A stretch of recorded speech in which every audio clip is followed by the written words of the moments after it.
네, 앞서 저희가 윤 전 대통령의 이 구속영장이 발부됐다 이 속보를 전해드릴 때 홍정석 변호사와 전화로 이야기를 나누고 있었는데, 자, 다시 한번 이 홍정석 변호사가 전화로 연결이 되어 있습니다.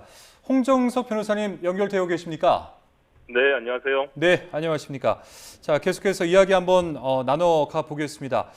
윤 전 대통령의 재구속, 이게 이제 확정이 됐습니다. 한 5시간 만에 확정이 된 건데, 한 5시간 정도 걸린 이 시간, 이 자체에 대한 의미는 어떻게 평가하고 계십니까? 예, 1월 달 구속영장 실질심사 당시와 비교했을 때도 그때 조사 시간이 지금보다 적게 걸렸는데 결과는 지금보다 더 늦게 나왔습니다. 그런 걸로 유추해 봤을 때는 이번에 결과는 굉장히 빠르게 나온 편에 속한다. 그거는 이제 영장 전담 판사의 이제 뭐 성향이나 이런 거에 따라서도 결정이 되곤 하는데, 이번 사안과 같이 이렇게 중요한 사안에서 비추어 봤을 때도 굉장히 빠른 편에 속한다. 이렇게 볼 수 있을 것 같습니다. 네, 그러면은 뭐 방금 말씀하신 대로 이제 결과가 조금 비교적 빨리 나온 것 같다. 이렇게 이제 말씀을 해주셨는데, 증거인멸 우려로 영장이 발부가 됐단 말이죠. 근데 이 내용을 이제 받아들였다. 증거인멸할 우려가 있다. 이렇게 본 거죠, 그러니까. 예, 증거인멸, 영장 이제 발부 사유에, 지금 언론 보도들을 통해서는 증거인멸의 우려만 이제 적시가 되어 있다고 제가 이제, 보도를 통해서 봤는데요. 예.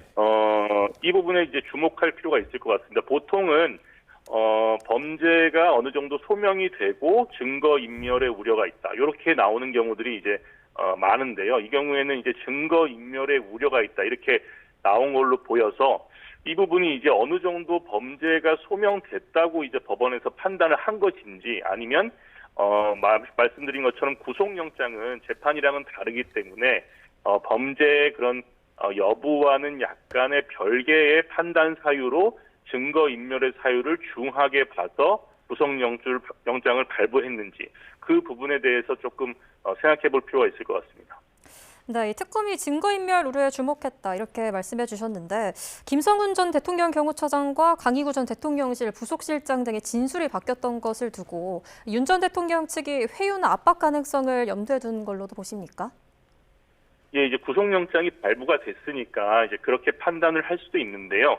요 하나의 사유가 이제 어느 정도 반영이 됐을지에 대해서는 섣불리 판단하기는 좀 어려울 것 같지만, 이런 관련자들의 진술이 윤석열 전 대통령 측의 변호인들의 입회 여부에 따라서 변경되는 거에 대해서는 법원에서도 이 부분에 대해서 좀 중한 사유로 봤을 가능성은 있습니다. 왜냐하면 형사사건에서 관련자들의 일관된 진술이 굉장히 중요한 증거로 사용되는 경우들이 있는데, 이 부분에 대해서 지금 피의자 측에서 약간의 방해 행위를 했다. 이렇게 판단을 한다면 구속 사유에서 가만히 될 여지가 커지겠죠.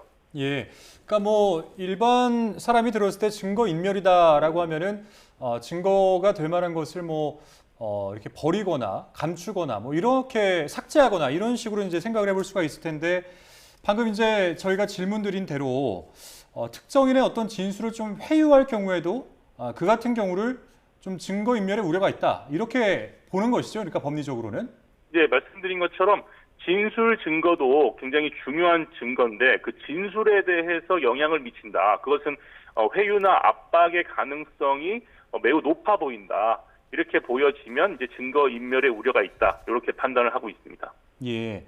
자, 이제 재구속이 되면서 앞으로는 이제 어떤 그 과정들을 거치게 되는 것인지 하나하나씩 좀 자세하게 설명을 해주시면 좋을 것 같습니다. 지금 이제 아까 한 2시 20분 경에 속보가 저희가 전해드린 것으로 기억을 하고 있는데, 이제 거의 뭐 1시간이 지나고 있거든요.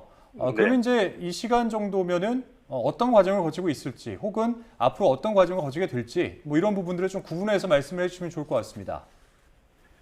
예, 지금 뭐 취소 내의 사정은 지금 어쨌든 굉장히 밤 늦은 시간이기 때문에 일반 수용자들은 지금 수면하고 있을 시간이지 않습니까? 그래서 굉장히 지금 구속영장이 발부가 되고 신체 검사하고 이러는 데 있어가지고 교도관들이 다른 수용자들에게 최대한 피해를 주지 않기 위해서 빠르게 진행해서 지금 일단 수용 절차를 밟고 있을 것으로 보이고요.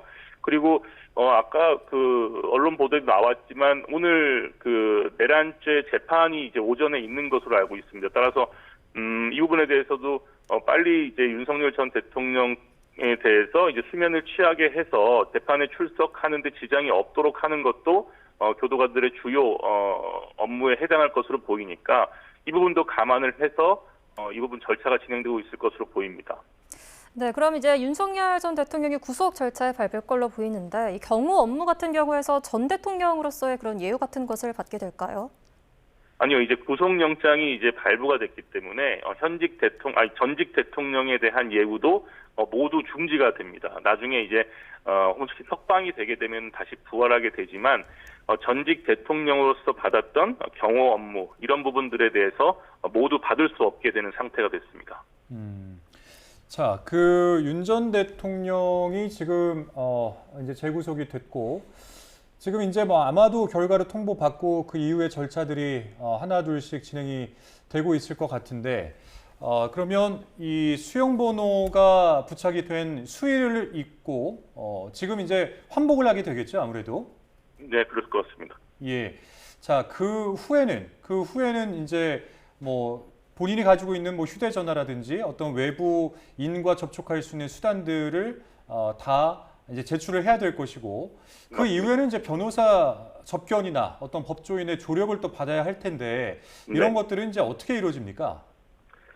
이제 구치소에 수감이 되게 되면 이제 수용 번호와 이제 사건 번호들이 다 이제 부여가 되지 않습니까? 그러면 이제 변호인 입장에서는 이제 접견을 할 수 있는 이제 피의자의 권리도 있기 때문에 변호사는 이제 내일 아마 오전이나 뭐 오후나 이제 접견 신청을 하게 될 텐데 접견 신청을 해서 변호인 접견을 할 수가 있습니다. 그렇게 돼서 이제 뭐 재판에 대한 수사에 대한 내용을 이제 상의하거나 뭐 향후 재판 과정에서 내용을 좀 미리 준비를 하거나 이런 내용들을 상의하면서 변호인들과 접견을 할 수 있습니다. 예. 자, 윤 전 대통령 측의 영장실질심사에서 뭐 시종일관 무리한 영장 청구였다. 뭐 이런 취지로 계속해서 어떤 특검의 주장을 반박하고 또 혐의에 대해서 부인을 했다. 이렇게 이제 전해졌는데 네. 아마도 그 윤 전 대통령 측의 핵심 논리는 그 형소법 208조가 아닌가 이런 생각이 좀 듭니다.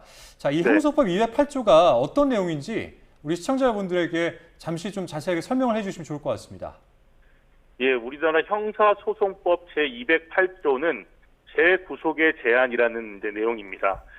그 내용을 보시면 첫 번째 1항은 검사 또는 사법경찰관에 의해서 구속되었다가 석방된 자는 다른 중요한 증거를 발견한 경우를 제외하고는 동일한 범죄 사실에 관해서 재차 구속하지 못한다. 이렇게 규정하고 있습니다.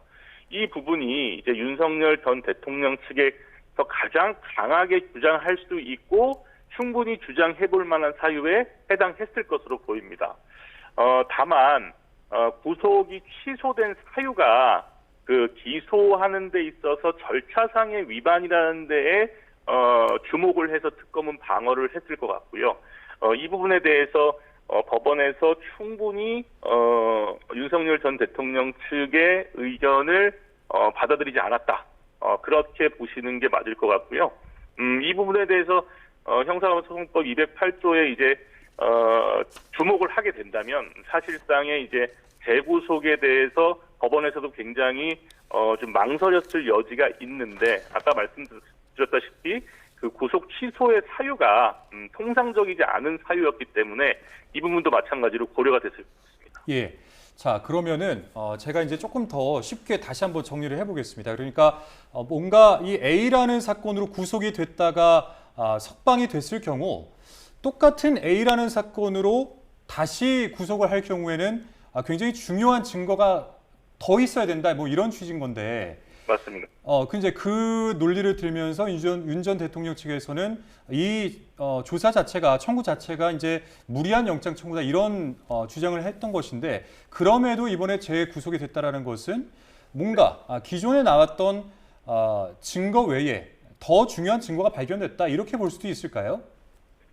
예, 제가 볼 때는 이제 뭐 여러 가지 범죄 혐의들이 있지만 그 부분에 대한 거는 이제 내란죄와 연결되는 범죄들도 있지 않습니까? 근데 형사소송법 208조에서 얘기하는 중요한 증거에 해당되는 범죄 사실은 비화폰을 삭제하라고 한 지시, 뭐 이런 부분에 대한 이제 비화폰에 남겨진 내용이나 아니면은 뭐 압수수색을 통해서 나온 증거물들 거기서 그 또 다른 증거가 발견됐을 가능성도 있을 것 같고요. 그리고 예.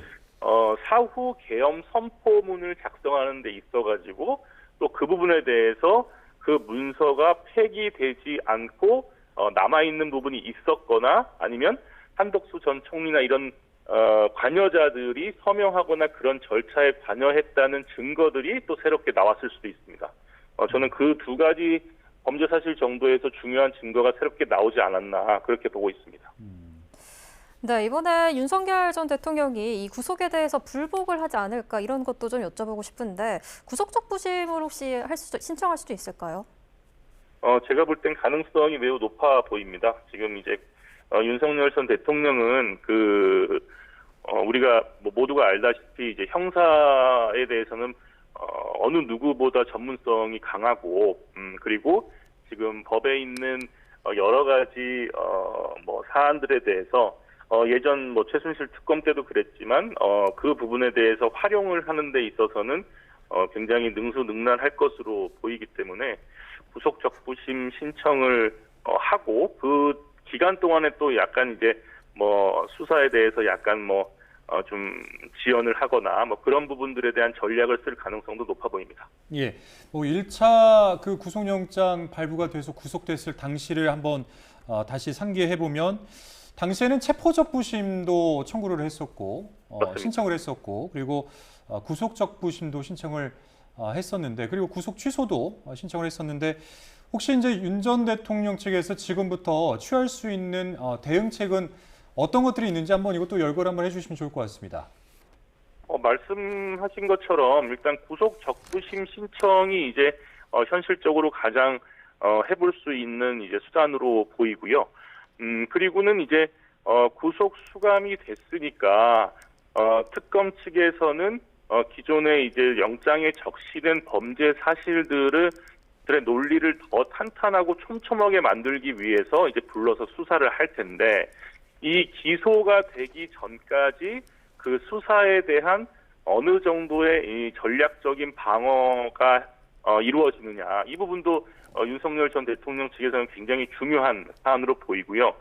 그리고 이제 구속이 된 관계로 다른 특검 있지 않습니까? 뭐 김건희 특검이라든지 최상병 특검의 수사도 구속된 상태에서 받을 가능성이 있는데. 이 부분에 대해서도 어떻게 전략을 세워서 대비를 해야 되느냐 이 부분에 집중을 할 것으로 보입니다. 네, 이제 윤석열 전 대통령이 구속 상태가 되면서 증거인멸 우려 같은 가능성들이 좀 소멸됐는데 앞으로 그렇다면 특검 수사에 조금 더 탄력이 붙을 걸로 보십니까? 특검 수사는 이제 윤석열 전 대통령이 이제 구속이 돼서 수사에 당연히 탄력을 받을 것은 뭐 자명한 사실이고요. 특검 측에서는 이제 초반 구속영장 청구로 승부수를 던졌는데 일단 그 승부수가 통한 거죠. 근데 이제 기소라는 이제 또 하나의 이제 큰 산이 남아 있지 않습니까? 구속 기간 최대 20일간을 잘 활용해서 지금 기소를 하는데 특검은 이제 집중할 걸로 보이고, 말씀하신 것처럼 구속이 된 상태에서는 아무래도 지금 피의자 입장에서는 좀 심리적으로 위축이 될 수도 있고, 그 말씀하신 것처럼 관련자들과의 이제 소통이 매우 어려워지기 때문에 그런 부분들에 대해서 조금 그 수사를 받는 데 있어서 좀 더 협조적으로 이제 될 가능성이 높다, 이렇게 보시면 될 것 같습니다. 네, 그런데 이번 구속영장에는 외환 혐의는 담기지 않았죠. 그래서 앞으로 외환 혐의 수사에가 좀 속도가 붙을지 궁금한데 이 점도 좀 짚어주시죠. 예, 외환의 죄는 우리나라 형법에 이제 92조부터 102조에 규정이 돼 있는데요. 사실 그 내용을 이제 들여다 보시면 그 기본 가정이, 그러니까 기본 전제가 외국과 통보를 해야 됩니다. 그러니까 외국과 통보를 해야 이 범죄가 성립을 하는 기본 전제가 이제 성립이 되는데, 과연 이 외국과 통모했다는 사실에 대한 입증을 이제 어떻게 할지, 저는 이 부분에 대해서는 이제 특검의 이제 앞으로의 수사 향방을 좀 지켜봐야 될 것으로 보이는데요. 쉽지 않은 범죄 입증이라고 저는 이제 좀 봅니다. 그래서 지금 구속이 이제 됐으니 아까 말씀드린 것처럼 최장 20일 내에 기소를 해야 되는데, 과연 그 20일 내에 이 외환 수사가 마무리될 수 있을지 그 부분은 조금 의문이 듭니다. 예. 자, 이제 구속이 됨으로 인해서 구속 수사를 받게 된 건데 윤 전 대통령 이제 앞으로 10일 동안 구속 수사가 이루어지고 그 이후에 필요에 따라서 이제 다시 그 10일을 연장할 수 있지 않습니까? 네. 어떤 이 과정에서의 수사가 어떻게 이루어지는지를 한번 말씀해 주시면 좋을 것 같습니다. 네. 뭐 통상적으로 이제 구속이 되면 이제 되도록 이제 빠른 시일 내에 이제 수사를 마쳐서 기소를 해야 되기 때문에 이제 그 담당 이제 검사나 이제 담당 수사관들은 그 수사의 속도를 굉장히 올릴 것으로 보입니다. 그래서 지금까지 불렀던 관련자들도 이제 다시 소환을 할 가능성도 매우 높아 보이고요. 그리고 지금 영장에 적시된 사실들 중에 뭐 한덕수 전 총리나 이제 관여자들에 대한 이제 추가 구속영장 청구에 대해서도 이제 검토가 이루어지고 필요하다면은 구속영장 청구가 있을 것으로 보이고요. 이렇게 이제 수사가 진행되면서 이 부분 내란죄에 대해서 혹시 이제 특검법에 규정된 다른 범죄 사실들에 대해서 또 추가로 인지해서 수사가 이루어질 가능성도 있습니다. 예전에 특검 때도 범죄가 처음 특검법에 규정된 범죄 외에도 다른 부분들을 인지해서 추가로 수사가 이루어진 적이 있지 않습니까? 그래서 이 부분도 저희가 주목해서 지켜볼 필요가 있다, 이렇게 말씀드리겠습니다. 예. 자, 그러면은 뭐 세 개의 특검, 김건희 내란 특검, 최상병 이렇게 이제 세 개의 특검이 각각의 수사를 진행하고 있는 이런 상황에서 내란 특검에서 이제 영장이 발부가 된 건데, 그럼 다른 특검에서 윤 전 대통령의 소환 조사가 필요한 경우 그때는 이제 어떻게 조사가 이루어지는 겁니까? 예, 그 부분에 대해서 이제 지금 다른 특검에서도 이제 피의자로 인지가 이제 피의자로 인지가 되면 그 피의자를 이제 소환하게 되는데, 그 피의자가 이제 구치소에 있으면은 마찬가지로 구치소에 있는 피의자에게 소환 통지를 합니다. 그래서 이제 불러서 이제 수사를 하게 되고요. 그 사안에서 필요하면은 다시 구속영장을 청구할 수도 있습니다.